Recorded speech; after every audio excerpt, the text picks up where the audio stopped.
안녕하세요, 딩글딩글입니다. 오늘은 김치볶음밥을 준비해봤습니다. 제가 했고요. 계란 후라이 3개랑 요거는 좀 국물을 같이 먹을까 해서 집에 삼계탕면? 그 할인해서 나온 그게 있더라고요. 그래서 그거 한번 끓여봤습니다.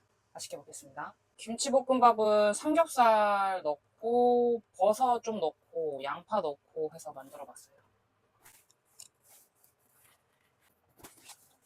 음, 면이 엄청 얇아요. 거의 스낵면? 그리고 마지막에 무슨 수삼 오일 이걸 넣어가지고 그러니까 삼냄새가 나요.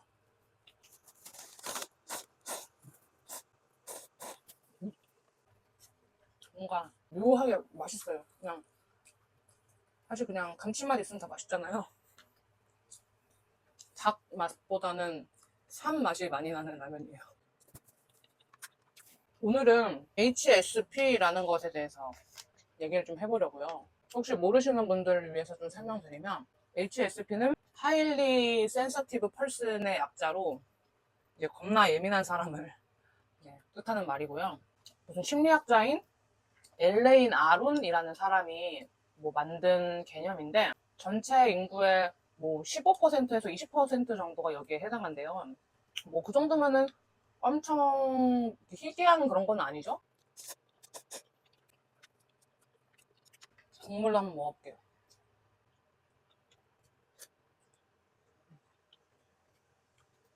그냥 라면 맛인데 매운맛이 없는 일반 라면 맛인데 거기에 수삼 맛이 나요. 수삼인지 삼인지 하얀 그 삼스러운 맛.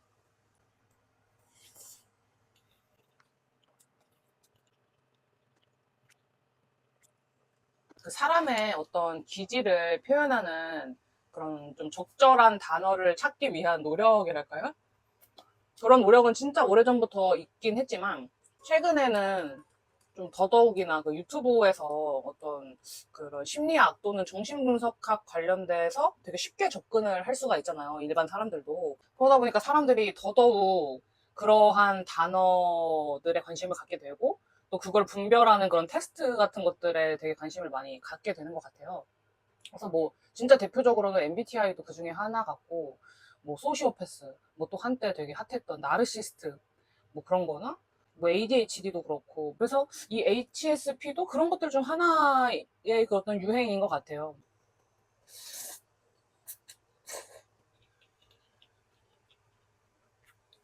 저는 사실 HSP라는 단어를 몇 달 전에 갑자기 어떤 카톡을 받게 되면서 이제 첨부해 드릴 텐데 이 카톡을 받게 되면서 이 HSP라는 걸 처음 알게 됐어요.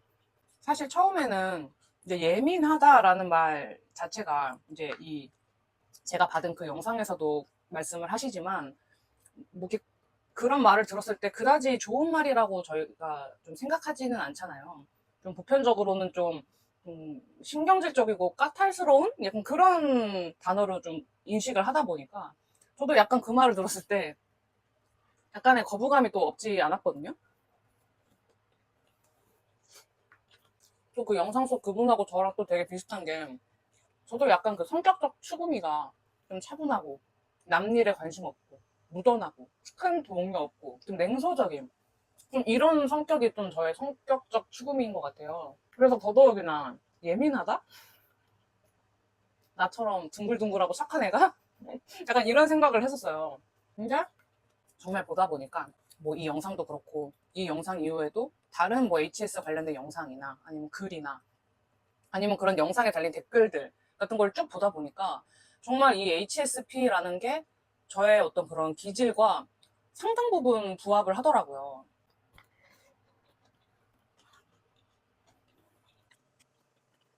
그래서 오늘은 함께 HSP 테스트도 한번 해보고 HSP의 어떤 특성, 거기에 내가 어떤 부분에 되게 공감을 했나 뭐 이런 얘기를 좀 해보려고요. 굳이 테스트를 같이 해보려는 이유는 이 문항들을 보면 HSP가 좀 어떤 인간들이다가 좀 설명이 될 것 같아서 같이 한번 그 문항들을 봐보려고 합니다.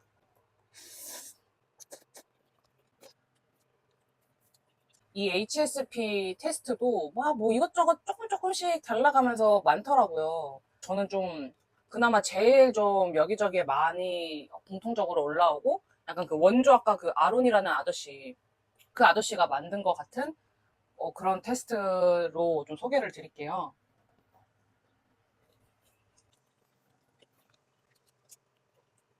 일단 총 23문항이고 이 중에서 13개 이상이 그렇다에 해당이 될 때 뭐 HSP로 볼 수가 있대요.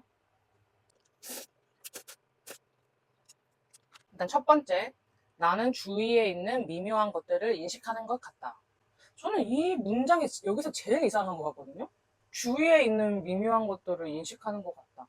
그 미묘한 것들이라는 게 너무 불분명해가지고, 그리고 뭘 어떻게 인식을 한다는 건지, 좀 이게 너무 문장이 좀 직역이 돼서 그런 건지 뭔지 모르겠는데, 어쨌거나 저는 이 문장을 이해할 수가 없어가지고, 아니다라고 일단은 했습니다. 그리고 다른 사람들의 기분에 영향을 받는다. 저 같은 경우엔 좀 그렇거든요. 특히나 좀 안 좋은 기분에 더 영향을 많이 받는 것 같아요. 근데 이거는 대부분의 사람들이 좀 영향을 많이 받지 않을까요? 앞에서 막 되게 화나 있거나 막 되게 슬퍼 있거나 그런데 그거에 막 영향을 안 받을 사람이 있을까? 아무튼 저는 그렇다거든요. 그래서 그렇다 하나. 3번, 통증에 매우 민감하다.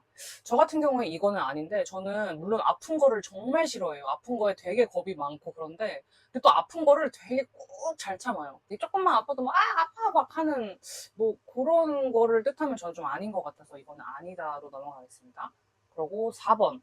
바쁘게 보낸 날은 침대나 어두운 방 또는 혼자 있을 수 있는 장소로 숨어 들어가 자극을 진정시킬 필요가 있다. 맞죠? 제가 이게 좀 바쁘게 보내건 하여간 뭔가 외출하고 돌아오면은 진짜 너무 체력이 고갈됨을 느껴요. 그러다 보니까 집 방에 이렇게 혼자 들어와가지고 뭐 유튜브 보거나 누워 있는데, 근데 저는 이 형광등 불빛을 좀 되게 안 좋아하는 편이거든요. 그래서 웬만하면은 낮에도 지금 이거 촬영하느라고 킨 거고, 낮에도 하루 종일 불을 안 켜고, 밤에도 거의 불을 켜지를 않아요. 그냥 계속 깜깜한 채로 좀 유지를 해놓은 편이고, 이 불은 거의 켜지 않는다. 그래서 어두운 방이나 혼자 들어가 있는 장소로 있어서 뭐 진정을 해야 된다. 이게 저한테 맞는 말이라서 일단 4번도 그렇다고요. 5번 카페인에 특히 민감하다. 이거는 원래는 아니었거든요. 제가 원래는 커피를 하루에 큰 거 있잖아요. 메가 커피나 뭐 컴포즈나 이런 데서 이만큼 나오는 거, 벤티 사이즈? 그런 거를 뭐 하루에 3, 4잔을 마셔도 잠을 잘 잤는데 제가 백수가 된 이후로 하루에 한 잔만 그런 벤티 사이즈 커피를 한 잔을 마시면은 밤에 잠을 좀 쉽게 못 들더라고요. 뭐 너무 피곤해. 막 진짜 그날 막 테니스 치고 오고 한 2만 보 걸었어. 그런데도 뭐 2, 3시까지 잠을 못 자고 좀 이런 경우가 있어서 최근엔 예민하지만 그렇다고 막 특히 민감하다는 좀 아닌 것 같아서 이것도 저는 아니다라고 최대한 보수적으로 좀 체크를 해볼게요.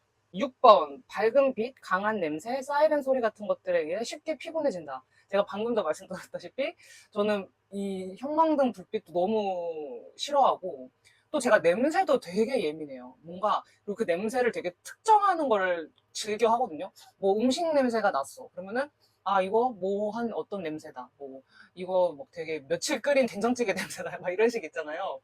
그것도 그렇고 되게 그 외국인들한테 나는 그런 특유의 냄새도 되게 약하고 막 냄새 맡으면 어지럽고 머리가 아플 정도거든요, 저 같은 경우에는. 그리고 소리가 제일 제가 예민한 부분인데 저는 일단 그 전화벨 소리에 진짜 엄청난 그 짜증과 공포가 있어요. 전화벨이 일단 2번 울리기 시작하면서부터 약간 겁이 남과 동시에 화가 나는 그런 느낌이 있거든요. 근데 뭐 사이렌 소리 당연히 너무 듣기 싫고 그렇죠. 그래서 제가 약간 그런 뭐 청각이건 시각이건 후각이건 좀 쉽게 그거에 좀 기분이 좌지우지 된다? 피곤하다? 뭐 이렇게 생각을 해서 이거는 그렇다라고 하겠습니다. 그 7번째, 풍요롭고 복잡한 내면 세계를 지니고 있다. 그러니까 이거는 사실 뭐 제가 저를 판단하는 거라서 약간 웃기긴 해요. 약간 오그라들기도 하고 풍요롭고 복잡한 내면 세계 이것도 되게 말 자체가 정확하지가 않잖아요. 근데 저는 저 나름대로 되게 뭐랄까 제 내면에 어떤 엄청나게 많은 그 고뇌와 하여간 그 생각에 항상 있어요. 되게 뭐 이 생각 저 생각 되게 많이 하는 편이고 그래서 제가 저를 생각하기에 저는 그래도 꽤 풍요롭고 복잡한 내면 세계를 지니고 있는 사람이라고 생각해서 이것도 그렇다라고 하겠습니다. 그리고 8번 큰 소리에 불편해진다. 아까랑 똑같기 때문에 그렇다죠. 9번 미술이나 음악에 깊은 감동을 받는다. 저는 뭐 미술품을 보는 거를 좋아하긴 해요. 그리고 그 미술품을 보면서 아 이게 좋으면 이게 어떤 식으로 좋다. 아, 이게 별로면 이게 어떤 식으로 별로다. 근데 제가 뭐 미술을 잘 아는 사람이 아닌데 그냥 되게 주관적인 전혀 전문적이지 않은 그런 걸 하는 걸 되게 좋아하거든요. 뭐 감동을 당연히 받을 때도 있죠. 정말 막 너무나 저한테 딱 비주얼 쇼크를 주는 그런 거에 진짜 와 막 끄 하면서 감동을 받을 때가 있고 뭐 음악은 말할 것도 없어요. 음악 들으면서 운 게 한두 번이 아니거든요. 뭐 대표적으로 음악 같은 경우에 저는 그 베토벤 그 합창교향곡에서 그 마지막에 팡 합창하는 그 부분 있잖아요. 전 그 부분은 진짜 들을 때마다 눈물이 나요. 너무 감동적이에요. 또 지금 약간 울컥했어. 그래서 이제 이것도 그렇다라고 해서 6개째입니다. 10번, 양심적이다. 저는 또 이것도 제 입으로 말하기 좀 그렇지만 저는 양심적이거든요. 저 스스로 맨날 난 진짜 법 없이도 산다 막 이럴 정도로 저는 되게 FM이고 굳이 막 누가 나한테 막 이렇게 하지 않아도 뭔가 어떤 규칙을 어기거나 이런 거에 되게 막 이렇게 가책, 양심의 가책 같은 거를 잘 느껴요. 물론 아닌 부분도 있어요. 물론 막 되게 서슴지 않고 막 하는 뭐 그런 행동도 있을 수는 있지만 대부분은 저는 다 양심적으로 항상 FM으로 정해진 대로 규칙대로 하는 걸 좋아하는 성격이기 때문에 또 그러지 않은 사람들을 보고 되게 환멸의 눈으로 쳐다보는 좀 그런 사람이기 때문에 이것도 좀 그렇다인 것 같습니다. 지금까지 한번 끊고 갈게요. 10개를 했고 제가 총 7개의 그렇다가 있었습니다. 라면이 불 것 같아서 빨리 뭐 치우고 마저 할게요. 라면이 약간은 스낵면 두께였는데 지금은 한 신라면 두께로 바뀌었습니다.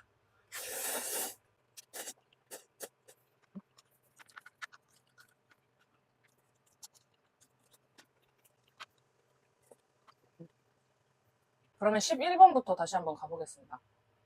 11번. 깜짝깜짝 놀란다.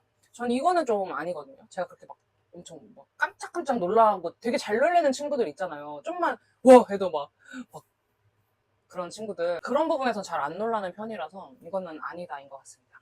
12번. 짧은 시간 안에 많은 일을 해야 할 때 당황한다. 이거는 좀, 그러니까 이 질문이 너무 다들 당연한 얘기가 좀 많아서 이것도 뭐제 주관적인 생각이지만, 당연히 짧은 시간 안에 많은 일을 해야 되면 당황하지 않나요? 또 그렇다. 13번. 사람들이 불편해할 때 어떻게 하면 좀 더 편안하게 해줄 수 있는지 안다. 전 이것도 그렇다 이거든요. 그런 상황 있잖아요. 되게 처음 만난 사람들끼리 이렇게 뭐 앉아 있거나 그럴 때 그 어색하고 불편해하고 아니면은 뭐 그냥 그런 뭐 처음 만난 사이가 꼭 아니더라도 되게 뭔가 약간 분위기가 좀 침체되고 그럴 때 있잖아요. 저는 그럴 때 좀 그걸 푸는 방법을 잘 안다고 생각을 하거든요. 이것도 그렇다이고 근데 그 푸는 방법을 안다고 해서 그거를 늘 행하는 건 아닙니다. 푸는 방법을 알아도 그냥 내가 가만히 있고 싶으면 가만히 있는 편이에요. 14번. 사람들이 한 번에 너무 많은 것을 요구하면 짜증이 난다. 이것도 제가 생각했을 때 너무 당연해요. 아니, 한 번에 당연히 너무 많은 거, 뭐 회사에서 생각해보세요. 이거 하라 했다가 저거 하라 했다가 뭐 나한테만 막 일이 막 세네 가지가 갑자기 쏟아진다고 생각하면 너무 생각만 해도 화가 나는데? 15번. 실수를 저지르거나 뭔가 잊어버리지 않으려고 노력한다. 이것도 있어요. 일할 때도 그렇고, 항상, 이거 까먹지 말아야지. 계속 이렇게 되뇌이고, 뭐 그런 거를 많이 하는 편이고, 당연히 실수는 저지르지 않으려고 노력을 하는 게 당연한 거니까, 이거 당연히 그렇다인 것 같고요, 저한테는. 16번. 폭력적인 영화와 TV 장면을 애써 피한다. 저는 좀 그래요. 그래서 제가 뭐 악마를 모았다라던가 그 엄청나게 좀 고어한 영화들 있잖아요. 그런 거는 진짜 안 보고요. 꼭 이렇게 폭력적인 것뿐만 아니라 뭐 이거는 제 이제 지인이 저한테 되게 특이하다라고 생각했다라는 건데 저 예를 들면 나는 솔로 같은 데서 이제 자기소개할 때 노래 부르시거나 막 이러신 분 있으시잖아요. 저는 그걸 못 들어요. 그래가지고 그런 장면에서 이러고 있어요. 그냥 그런 장면을 저는 못 봐요. 근데 또 만약에 너무 잘하시는 분이야. 정말 손에 꼽게 있거든요. 나는 솔로에서. 뭐 그런 사람들도 있어요. 아니면 막 그 뮤지컬 하시는 분들 나오시면 가끔 노래 하실 때는 잘 듣는데 그거 외에 그냥 일반인 분들이 하시는 그런 노래는 제가 못 들어요. 또 뭐 영화에서 되게 그 서스펜스 심한 그런 장면들 있잖아요. 이렇게 쪼는 장면. 예를 들면 뭐 귀신 나오기 직전에 아무 음악 없고 막 되게 막 뭐라도 나올 것 같은 그런 장면 있잖아요. 저 그런 장면을 못 참겠어가지고 막 넘겨서 뒤에 뭐가 나오는지를 확인하고 다시 돌려서 다시 그 장면을 견디면서 봐요.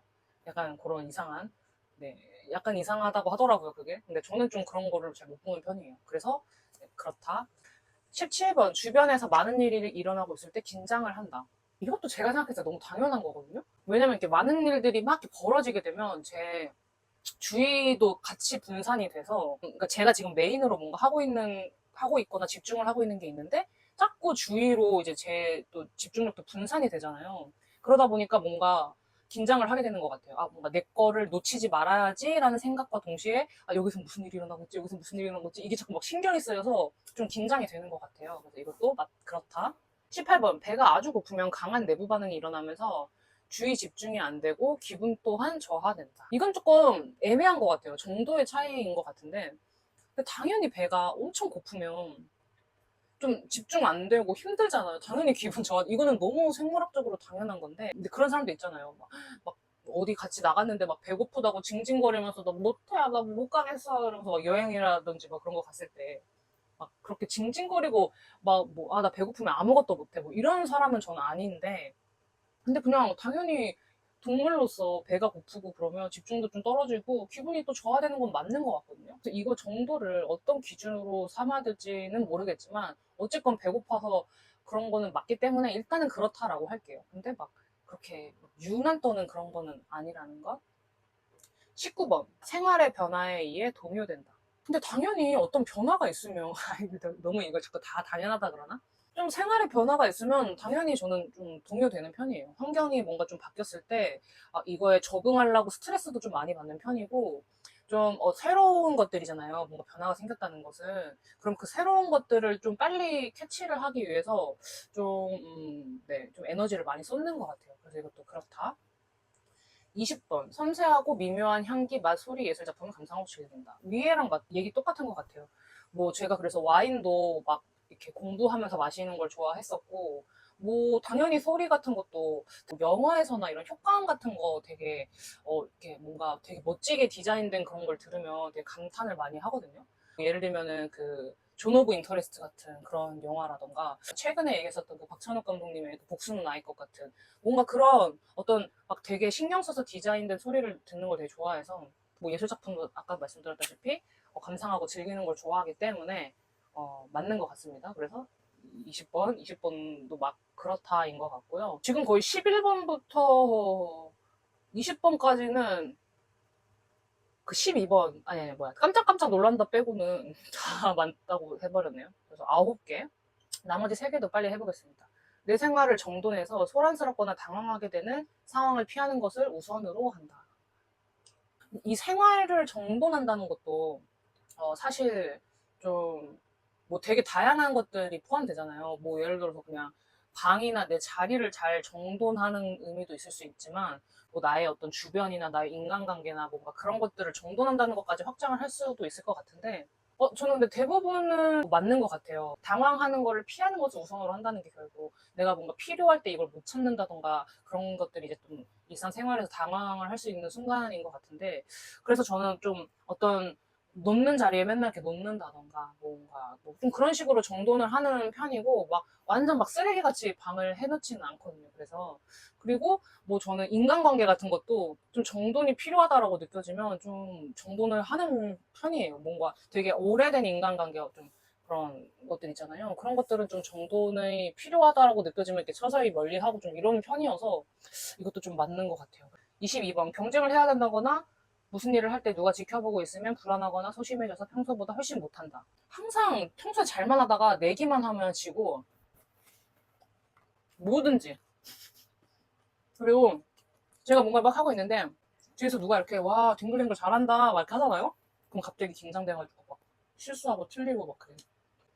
어렸을 때 부모님과 선생님들은 내가 민감하거나 숫기가 없다고 생각을 했다. 저는 민감하다고 하는 편은 아니었던 것 같아요. 엄마도 제가 3남매인데 제가 제일 순했다 그랬고요. 선생님들은 근데 제가 인생에 약간의 그 초등학교 2학년 때부터 초등학교 5학년 전학 가기 전까지 딱 그 어떤 시절이 있거든요. 그 시절에 제가 되게 엄청 내성적이고 그런 아이였어요. 되게 소심하고. 근데 그 이후에는 또 되게 활발해서 막 방학식 날 통지표? 뭐 이런 거 주잖아요. 거기에 이제 선생님 한 말씀 쓰시는 거에 항상 뭐 유쾌하고 쾌활하고 뭐 리더십이 있고 뭐 맨날 이런 얘기였거든요. 그 암흑의 시기만 아니면. 그래서 23번은 좀 아니라고 봐야 될 것 같아요. 그래서 전체 23문항 중에서 저는 총 18개가 그렇다였고, 그렇다가 13개 이상이면 매우 예민한 기질을 가진 사람일 확률이 높다고 하니까 아마 저는 좀 그 HSP에 해당이 되는 사람인 것 같아요. 이렇게 제가 HSP라는 걸 알았어. 근데 알게 된 후에 유튜브에서 또 막 관련된 뭔가 좀 전문가 같으신 분들 나와가지고 HSP는 이래요. 막 이런 영상들이 저한테 엄청 뜨더라고요. 그런 어떤 전문가분들이 말하는 HSP의 특성 중에 제가 너무 신기하고 너무 공감이 됐던 그런 것들이 좀 있어가지고 좀 여러분한테 이런 HSP의 성향에 대해서 좀 또 얘기를 추가적으로 드려보고 싶어요. GPT한테 HSP의 기질적인 특성을 최대한 많이 알려달라고 했거든요. 그래서 GPT가 좀 정리를 해줬는데 첫 번째, 인지사고 관련. 사소한 디테일까지 잘 눈에 들어옴. 괄호 열고 다른 사람은 지나치는 작은 변화, 미묘한 표정, 분위기 등. 괄호 닫고. 이게 진짜 그 HSP 사람들의 가장 사람들이 많이 크게 공감하는 그런 성격 중 하나인 것 같거든요. 근데 저는 남들도 다 이런 줄 알았어요. 뭐 예를 들어서 11명의 이렇게 친구들이 만났을 때 뭔가 다 신경이 쓰이는 거죠. 4명이 만났어요. A가 얘기를 하고 있는데 A가 얘기를 딱 시작하려고 하는데 B씨가 갑자기 지들끼리 둘이 싼 얘기를 시작해. 그러면 이제 A가 저만 보고 얘기를 하게 되잖아요. 막 이런 모든 상황이 엄청 신경 쓰이고 불편한 거예요. 그건 저는 막 되게 더 열심히 들어주고. 그 친구 한 명이 너무 뭔가 말을 안 하거나 막 자꾸 막 챙겨주는 그런 자꾸 그런 게 자꾸 생기고 마음이 눈치를 너무 많이 본달까? 굳이 이렇게 쉽게 표현을 하자면 모르겠어요. 막 너무 많은 그런 게 막 보여요. 사람을 만날 때마다 거의 있는 것 같아요. 자꾸 괜히 자꾸 남들의 기분을 살피고 이런 거를 아무도 시키지 않았는데 자꾸 하게 되니까 스트레스를 많이 받고 그런 것 같아요.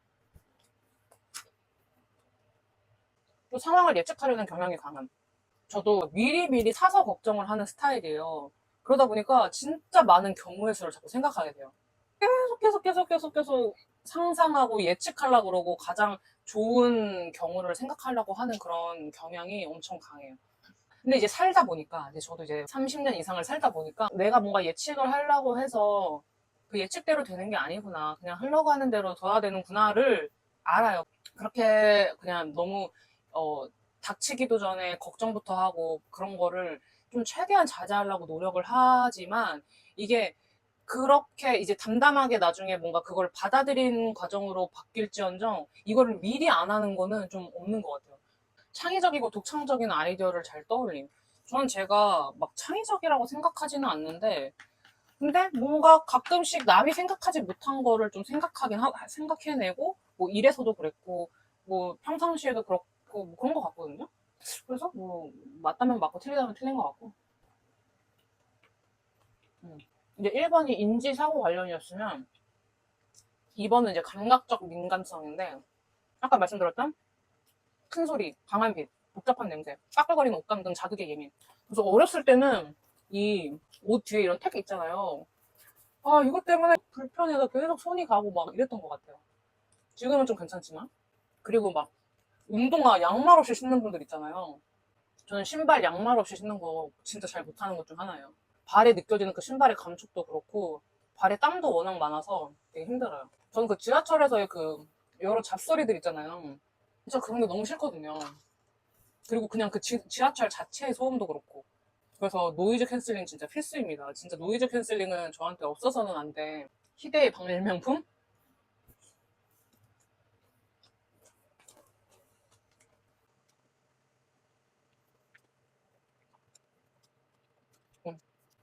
궁중 속 번잡한 장소에 피로해짐, 아까 말씀드렸고, 음악 예술, 자연 풍경과 같은 감각적 자극에 깊이 감동한. 이것도 아까 말씀드렸죠? 신체적으로 통증이나 피로를 더 민감하게 느낌. 이것만 좀 아닌 것 같아요. 3번, 정서적, 공감적 특성. 타인의 기분, 말투, 표정 변화를 바로 캐치함. 일단 아까도 말씀드렸다시피 그런 거를 되게 예민하게 보는 편이에요. 딱, 아, 얘 기분 나쁘다. 아, 얘 화났다. 막 뭐 이런 거. 근데 여기서 제가 물어볼 때도 있어요. 너 이것 때문에 화났냐? 근데 무조건 아니라 그래. 물론 아닐 수도 있죠. 근데 아닌데 왜 그렇게 행동해? 그리고 상대방의 감정이 마치 내 것처럼 크게 다가옴. 쉽게 공감 피로를 느낄 수 있음? 근데 이건 제가 봤던 영상 중에 그 전문가 무슨 상담사신지 의사신지 모르겠는데 이렇게 설명을 하시더라고요. 이 HSP는 어떤 감정에 공감을 하는 게 아니라 약간 그 감정을 자기가 그냥 복사해와서 힘들다. 그러니까 만약에 내가 어떤 누가 이렇게 슬퍼해서 공감을 해주는 건 내 감정은 그대로 있대? 아, 이 사람이 아, 너 정말 힘들겠구나 라고 하는 그런 공감이라면 저는 누가 영화든 뭐든 누가 우는 장면을 보면 같이 거의 한 80%, 한 90%는 같이 울거든요. 근데 심지어 이 사람이 우는 이유가 있어요. 그 이유에 제가 전혀 공감이 안 돼요. 그러니까 평소에 나라면 절대 그런 거에 울지 않고 그거에 우는 사람을 보고 에? 그딴 거에 운다고? 약간 이럴 거예요. 근데 이 사람이 울고 있잖아요? 그럼 나도 그냥 눈물이 나요. 이게 진짜 신기한 부분인 것 같고요. 그다음 부정적 피드백이나 비난에 크게 흔들림. 이거 제가 얼마 전에 그 댓글 얘기 저번 영상에서 댓글 얘기할 때 말씀드렸는데 나는 내가 하고 싶은 말을 했을 때의 통쾌함보다 이 말에 누가 달 시비가 걱정돼서 댓글 안 단다 이렇게 말씀드렸잖아요. 부정적인 피드백이나 누가 이렇게 막 날 비난하면은 그거에 진짜 크게 흔들려요 저는. 어떻게 나를 막 약간 이런 뭔가 억울함과 뭔가 서글퍼지는 스트레스 되게 많이 받아요 이런 거에. 그리고 반대로 칭찬이나 인정은 또 엄청 크게 힘이 된다. 맞아요. 저는 진짜 칭찬해주면 칭찬해줄수록 더 잘하고 그러는 애예요. 진짜 막 뭐라고 하면 할수록 더 삐뚤어지고 더 말 안 듣고 막 이러고 칭찬해주고 인정해주고 딩글딩글 참 이게 멋져 뭐 좋아 막 이러면은 엄청 막 잘해요. 동물 아이 약한 존재에 대한 보호 본능이 강함. 이것도 맞는 것 같아요. 일단 동물은 뭐 제가 동물을 너무너무 좋아해가지고 진짜 그런 막 컨텐츠 많잖아요. 강아지들 학대하거나 뭐 고양이 학대하거나 이런 거 보면 진짜 저 제일 열받게 하는 그런 거고 아이도 마찬가지 막 뭐 그런 한때 많았잖아요. 그런 뭐 정인이 사건도 그렇고 그럴 때 너무 그 마음이 아프더라고요. 약한 존재는 어쨌거나 지켜줘야 된다라는 그런 좀 네, 그런 본능이 강한 것 같아요.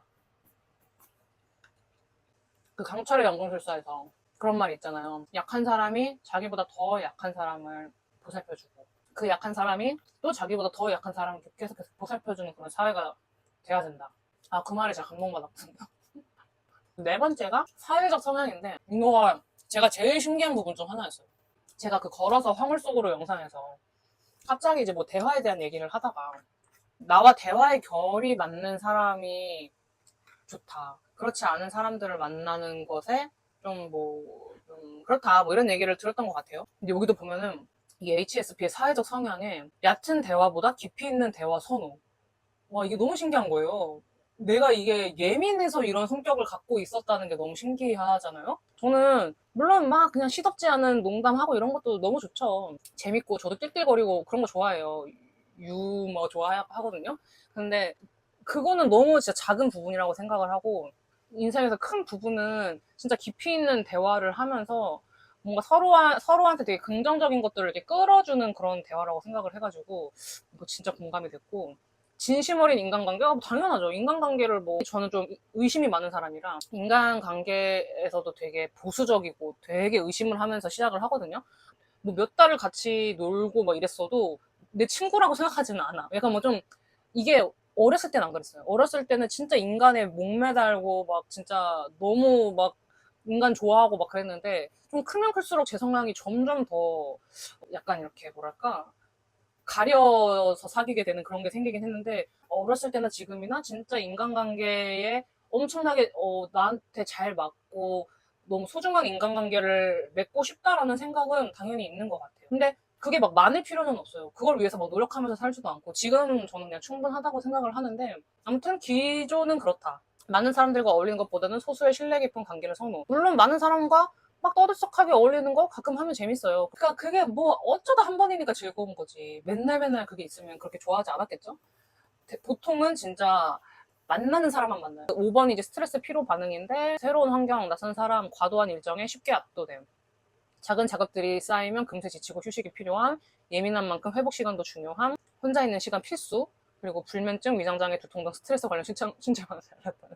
완전 막 고민 많으면 잠 못 자고 그 스트레스 때문에 두통 오고 역류성 식도염 오고 이런 신체 반응이 이것도 30 넘어서부터 잘생긴 것 같긴 한데 하여간 좀 잘 나타나는 편이에요.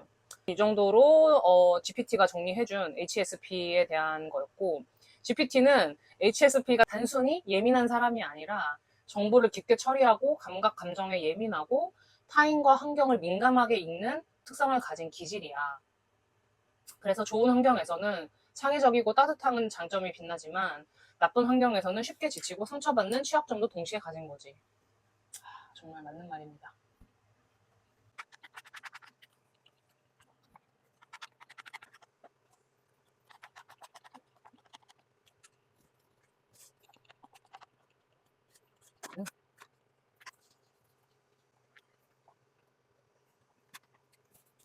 그러면 치울게요. 후식으로는 비비빅을 먹으면서 나머지 얘기를 마저 하겠습니다. 그래서 제가 아까 말씀드렸다시피 깊이 있는 대화를 선호한다라는 부분이 저는 좀 제일 의문이었거든요. 왜 HSP, 그러니까 예민한 것과 깊이 있는 대화를 선호하는 게 저는 좀 잘 연결이 안 되더라고요. 뭐 다른 것들은 좀 다 연결이 되잖아요. 뭔가 감각적인 예민함, 어떤 감정적인 예민함, 뭐 아니면 뭐 하여간 그런 뭐 다양한 예민함들, 뭐 눈치 본다던가 이런 것들은 다 이해가 되는데 깊이 있는 대화가 왜 예민한 사람들이 깊이 있는 대화를 좋아할까라는 생각이 들어서 그걸 물어봤어요. 그랬더니 이제 GPT가 이 깊이 있는 대화를 선호한다는 거는 HSP 연구에서 꽤 일관되게 나타나는 특징이래요. 왜일까? 해서 첫 번째가 정보 처리 방식 때문이래요. HSP는 들어온 정보를 얕게 넘기지 않고 무의식적으로 더 많이 연결하고 분석을 한대요. 그래서 가벼운 잡담은 금방 소모적으로 느껴지고 의미와 연결고리가 있는 주제에서 훨씬 활력을 느낀대요. 뇌에서 기억, 감정, 직관을 엮어서 처리하기 때문에 얕은 대화는 겉핥기로만 느껴져서 덜 만족스러운 거지라고 했고요. 그 다음은 이제 공감 능력의 확장에서 HSP는 상대방의 말투, 표정, 감정, 뉘앙스까지 세세하게 읽는다. 이런 특성 때문에 뭔가 진심이 없는 대화를 금방 파악하고 피곤해한대요. 대신 상대의 진짜 생각, 감정을 나누는 깊은 대화에서는 강력한 몰입과 유대감을 느낀다. 뭐 이렇게 뭐 얘기를 했고요. 뭐 이런 얘기도 했어요. 이 HSP가 어떤 삶을 의미, 가치 중심으로 바라보는 경향이 강하대요. 그래서 뭐 예를 들어줬는데 오늘 날씨 좋네 같은 피상적인 말보다 이 계절은 너한테 어떤 느낌이야? 같은 류의 이야기들을 더 이제 선호하게 된대요. 진짜 맞는 것 같아요. 아, 난 여름이 좋아. 아, 나는 더운 게 좋더라. 뭐, 만약 이런 거라고 하면, 그게 왜 하면서 얘기가 이렇게 뻗어나가는 걸 저는 되게 좋아하거든요. 뭐, 시작은 피상적일지언정. 근데 막 그냥, 아, 나 몰라. 나 그냥, 난 바다 놀러 가는 거 좋아서, 나 계곡 놀러 가는 거 좋아서, 라고 하면은 되게 그때부터 이제 할 말이 좀 없어지는 거죠. 뭐, 예를 들면 이런 거예요. 저는 저만의 또 그 생각이 있는데, 계절에 대한. 왜 사람들이 봄 탄다, 가을 탄다, 이런 말은 있는데, 왜 여름하고 겨울은 안 탈까라는 생각을 그냥 혼자서 해본 적이 있어요. 그러다가 느낀 게, 여름하고 겨울에는 사람들이 이제 날씨 얘기밖에 안 해요. 와, 더워 죽겠다. 와, 너무 덥다. 와, 습해. 와, 뭐 열대야. 더울 땐 덥다는 얘기밖에 안 해요. 거의 하는 얘기에 한 반 이상은 진짜 덥다는 얘기밖에 안 해요. 추울 때는 반대예요. 와, 추워 죽겠다. 얼어 죽겠다. 막 이런 얘기밖에 안 해요. 그러다 보니까 인간한테 이만큼 날씨가 엄청나게 큰 영향이라는 거예요. 그게 너무 뭔가 강력하게 내 삶에 뭔가 피해라는 걸 줄 때 뭔가 다른 걸 생각할 여지가 좀 없어지는데 봄하고 가을은 날이 이제 이렇게 선선하잖아요. 지금도 한 9월 들어서면서부터 이제 아침 저녁으로 선선하면서 습하지도 않고 되게 좋잖아요, 날씨. 그러다 보면은 이제 날씨에 대한 그런 생각에서 해방이 되는 것 같은 거예요, 사람이. 그래가지고 계속 쓸데없는 잡생각들이 더 그 나머지를 채우는 거죠. 좋으면 아 날씨가 좋구나로 끝나지 막 더 여름엔 더워 죽겠고 아 더 시원하려면 어떻게 해야 될까 막 이런 고민을 안 해도 되잖아요. 아 에어컨 어디가 가면 에어컨이 빵빵할까 어느 자리가 에어컨이 빵빵할까 뭐 아니면 뭐 아 어디가 덜 추울까 어떤 패딩을 사야 더 따뜻할까 뭐 이런 고민 안 하잖아요. 그러니까 이런 것들을 좀 더 엄청나게 많은 잡생각들이 다 채우면서 그런 어떤 뭔가 싱숭생숭한 여러 잡생각들이 이렇게 일어나는 그런 것이 저는 좀 봄을 탄다, 가을을 탄다, 좀 이런 게 아닌가. 이런 생각을 혼자 해본 적이 있거든요. 그러니까 저는 이런 걸 되게 좋아하는 거예요. 이런 뭔가 사실이 아니어도 좋지만, 아, 나는 이렇게 생각해. 라고 말했을 때, 아, 그런가? 하면서, 나도, 그러고 보니 어떻더라. 아니면은, 아, 나는 그렇게 생각 안 하는데? 라면서 얘기가 이렇게 이어지는 사람이 저는 좋은 거예요. 이걸 들었을 때, 음, 이러면은 진짜 뭐 그때부터 할 말이 좀 없어지는 거죠. 어떤 영상을 보니까 HSP는 지능이 높다라고 하는데 이것도 GPT한테 좀 물어봤어요. HSP와 지능의 관계? 일단 GPT는 어떤 IQ로 대표되는 그런 전통적인 지능과 HSP와는 뭐 관계가 있다는 과학적 근거는 없다. 그래서 그렇게 생각했을 때 어떤 똑똑함과 HSP를 연결하는 건 어렵지만 HSP는 들어온 정보를 더 깊고 다층적으로 처리하는 성향이 있고 뭐 사고가 좀 섬세하고 뭐 창의적이거나 통찰력 있는 아이디어를 잘 떠올리기 때문에 이게 일반적인 이런 사회에서 뭔가 지능이 높다라고 보이는 순간이 있을 수는 있다. 그러니까 지능을 뭔가 IQ의 영역으로 국한을 시키면 뭐 관련이 아예 없다라고 볼 수 있지만 그냥 되게 뭐 EQ라던가 되게 뭔가 또 여러 그런 분야가 있잖아요. 그 똑똑함에도. 그래서 그런 분야로 만약에 확장을 한다면 똑똑하다고 볼 수 있다라고 GPT는 대답을 해줬어요. 와, 오랜만에 먹은 거 진짜 맛있네. 음. 아, 진짜 나이 든 것 같아요. 요즘 팥이 너무 좋아요. 팥이나 약간 그 콩가루 맛 있죠. 그래서 HSP는 뭔가 이렇게 대인관계나 사회생활에 되게 어려움을 많이들 느끼신대요. 그 이유가 이제 눈치를 본다던가 아니면 되게 표면적인 관계에 피로감을 든다던가 그런 것 때문에 이제 뭔가 감정이 자꾸 안 좋은 감정이 쌓이고 뭔가 오해가 쌓일 수 있다는 부분에서 뭐 그런 어려움도 있고 자기 비판과 불안도 있대요. 그래서 아 내가 그 말 괜히 했나 막 그 말 곱씹고 곱씹고 저도 진짜 많이 하는 것 같습니다. 사실 뭐 사회생활이 물론 이렇게 회사 때려치고 백수인 애가 말해서 좀 약간 신빙성이 없긴 하지만 여러 가지 그런 HSP의 그런 고민이나 뭐 그런 어려움은 있겠지만 이게 오히려 너무 옛날부터 자연스럽게 이렇게 살아왔기 때문에 이게 뭔가 나만 갖고 있던 엄청나게 대단한 문제라고 저는 생각을 하지 않거든요. 그냥 이런 작은 거에 자잘하게 이렇게 타격을 받는 편이지 이게 막 저의 뭐 뿌리를 뒤흔들 만큼의 어려운 게 아니에요. 오히려 뭐 뿌리의 일부랄까요, 이게? 이런 여러 부분들이.